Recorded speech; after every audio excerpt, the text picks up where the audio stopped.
everyone, welcome back to the channel. I have a special guest here, Diane, which is also my travel buddy when I was on tour. She's a current touring professional and also a golf coach. She'll be accompanying me today and we'll be sharing some tips with you guys. Hello everyone, thank you for having me, Michelle. Alright Diane, so what are we doing today? Well, we're on a par 3 today, as you can see. We're just gonna talk you through the par 3 and just sort of share our thoughts and how we go about playing a certain hole. Because I could play it very differently from the way you would play it. So Diane, right? Yes. What do you think? I mean, we both played college golf and then we ended up turning professional. Like, what do you feel different when it comes to playing par 3s during your college life or amateur life and compared to touring life? Do you view the hole differently? Do you play it differently? Or are you more aggressive when you're in college? Or? I think I would say in terms of aggressiveness, it will always be the same. I'm always committed, always aggressive. But I would, the difference between college and pro would be the most important, the length. Yeah. And then I think in college, the pin placements are slightly friendlier. Yeah. That's what I feel.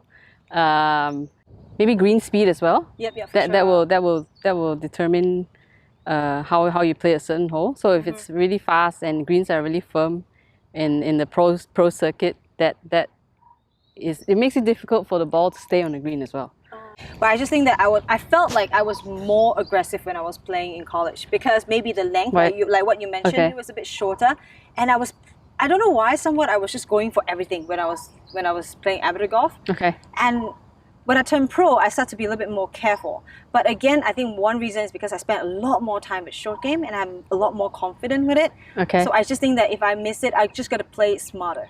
When I was younger, I always tried to just go for everything I could. As soon as I can see the pin, I'm going for it. Right. Yeah. Right. So now I think because I spend so much time practicing the short game, I think I was a bit more careful, and it definitely helped me score a lot better. And you know where to miss it. Yes, I think choosing where to miss it, because a lot of amateur and beginner golfers, when we see the pin, it doesn't matter where it is, I'm going for it, right? We don't plan at all. We don't really think through it. Yeah. So I really suggest that a lot of golfers should spend some time on the tee box, analyzing where you should tee up, where you want to miss it, know your ball flight of the day, and you can plan your shots better and score better on the par 3s. This is about 154 yards to the flag. Yeah. So it's about 140. Yeah. 140 meters. 140 meters. Yeah.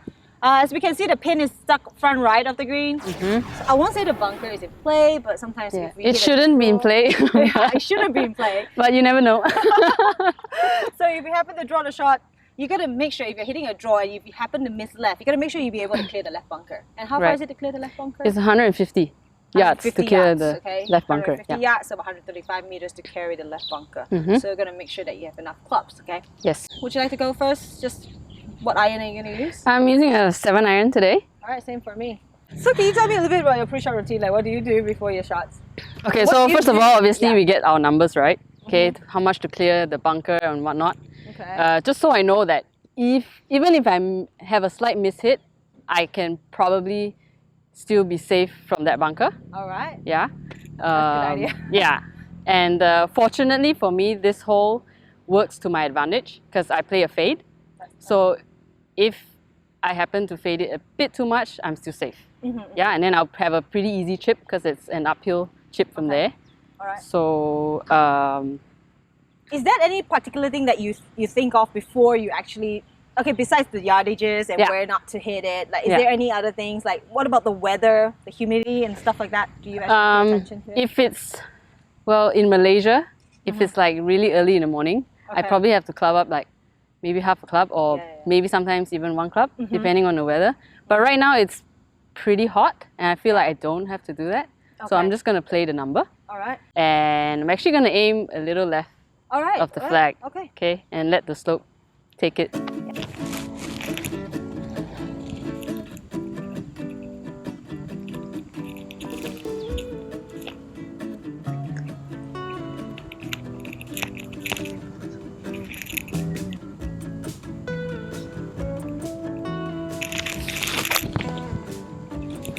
Oh, you fade that nicely. Yeah, that worked out really pretty good. well. Oh, a bit short.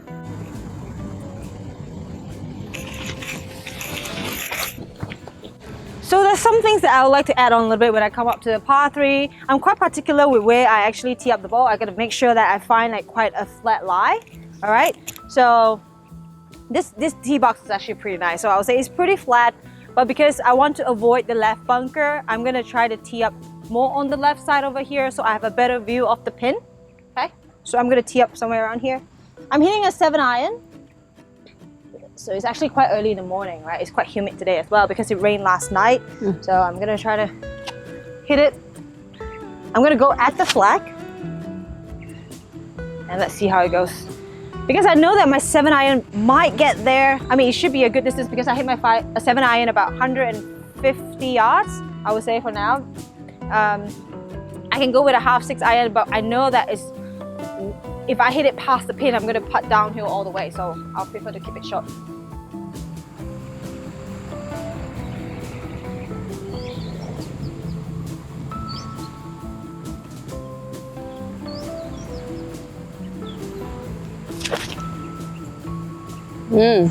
That looks nice.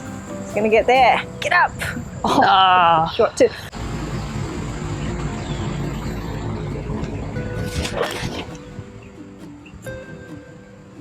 I mean, we missed it in a good spot, right? Yes, you miss it where you want to miss it, if you were going to miss it. Definitely do not want to miss it left. Would you like, after the shot, do you think that you could have hit a 6-iron better? I still wouldn't, just because I really don't want to be over and then having that putt down. I just think that playing an uphill chip or putt is just easier. Maybe if it's like earlier in the AM, I might have. Yeah. Because you really do not want to putt on a downhill, especially if we have course knowledge, right? We played it so many times, so we know that we come past this pin. Yep. And especially if it's in the morning, the greens are a lot faster. Yeah. I'm gonna chip from there. Yeah, I'm gonna chip as well. Chip in challenge. Yep. For one nasi lemak, yeah? Okay. All right, you are up. All right. All right, so I'm gonna go first.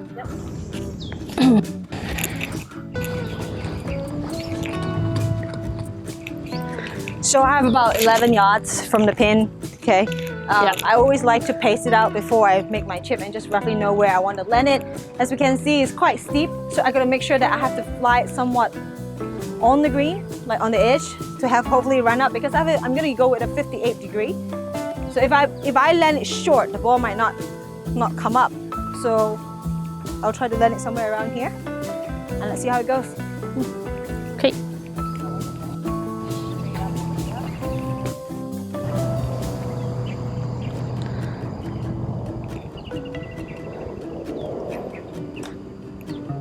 Spin it. Caught it too. Oh, it came up quite hot. Diane, would you choose to putt sometimes? What do you suggest for the amateurs? For me, I would definitely putt first before I chip. If I can putt, I will always putt it. Yeah. And because I always think that a bad putt is still a good chip, right? Yeah, correct. So, but for today, go with. All right. What do you have in your hand? 54 degree. All right. Yep. Pretty good, pretty straightforward chip. Uphill, a little bit left to right.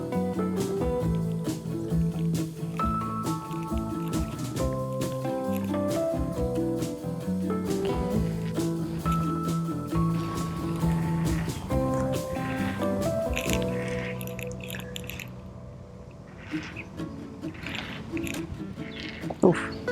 Ooh. It's strong as well. It's quite hard this morning. Yeah.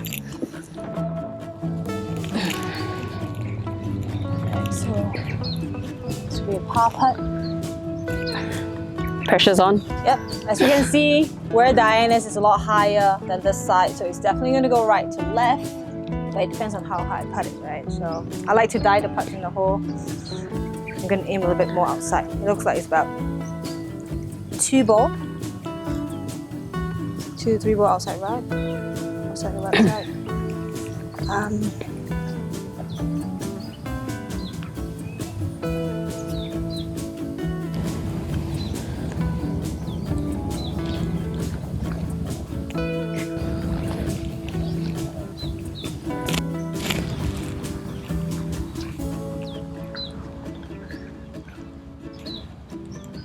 pretty much downhill all the way.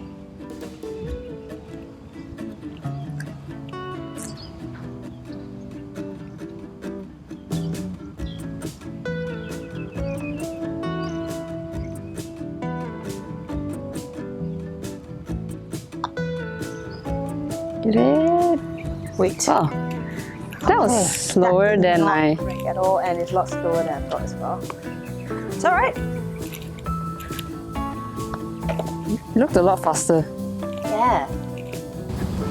So sometimes if you have your playing partner putting for somewhat like the same line, although we can't stand behind the player. So do you try to look at other players' lines? I do if I'm in doubt. Okay. Yeah, but if I'm pretty confident, I try not to because I feel like that makes me second guess myself. And we definitely want to be committed when we are making our shot. Yeah, because I think I wasn't committed enough just now with that putt because I thought it was downhill all the way. I think maybe I just didn't putt. I mean, it looks like it is downhill all the way, but for some reason it stopped really quick.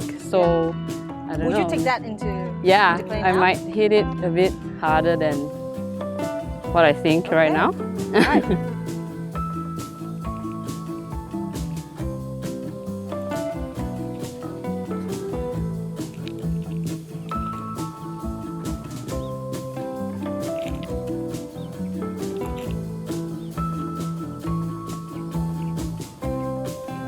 Break! Oh, I just caught the corner. That was a great putt. No nasi lemak for this one. I will still give it to you. So I made a bogey, Diane made a par, and we both had a chip. I just think that I maybe hit my chip a little bit too hard. I could have maybe bumped and run. It would be a better choice. Just hit the slope. Maybe it will what you call that? To be honest, I thought I hit mine pretty hard too, but I guess I'm just maybe a bit more spin on the shot. Yeah, I just stopped a little bit quicker than yours. Yeah. Right. I would say the chip was very important because for me, it determines whether or not you could walk away, like save par, or you know, if you leave yourself, like yours was a bit long. Yes. So it was a very pressured par putt. Yeah. Okay. We both chipped. Yes. From where we were, right? Yes. So we can see that chipping is super important. Yes. I don't think a bogey was a bad score. I will still take it. Maybe I chip it a little bit harder. Just need to know that the green's a bit firmer today. On my next chip, I just have to be a little bit more careful. So I think that it's really important we spend a lot of time practicing your short game in order to score better. Definitely. I think practicing anything 50 yards and in is always very, very important. That's where you make, that's where you determine whether you have a good day or a bad day. I mean, if you can always chip up and down, save all your pars, I think you have a pretty good score at the end of the day. Sure. Yeah. Like, how much time do you practice? Like, for how much, short game? Yeah, percentage-wise, compared to your long game. I want 60 to 70% of my practice would be short game. So, and that includes like putting bunkers or chipping out of the rough or those like specialty shots, you know. Yeah, that's definitely a great advice. I think a lot of golfers spend too much time on the range. Yeah. So we definitely think that focusing on short game will be something a bit more important. All right, that's all we have for par 3. One more thing that I would like to add on is we need to know your distance well. Like I know that, like I mentioned on the tee box, I hit my 7-iron about 150 yards. On a good day, maybe 155 yards. So I know that I might not reach the red pin. I'm definitely not going to miss left. So I teed up more on the left side of the tee box and go towards the pin. So as I miss it short, it's still alright. So is there any advice that you have? I just want to say that I think your viewers should can spend a little bit more time analyzing the hole before they hit a certain shot. I mean, we don't always have to go for the flag. Yes. Always play the hole to your advantage. Like, yeah, you're right. If you're hitting a fade on that day, then just hit a fade. You know, just get to know your ball flight, right? Yeah. All right, guys, that's all I have for the par 3 for today. I'd like to thank Diane for joining us today. I hope you enjoyed the video, got something out of it. I'll see you guys in the next video. See you.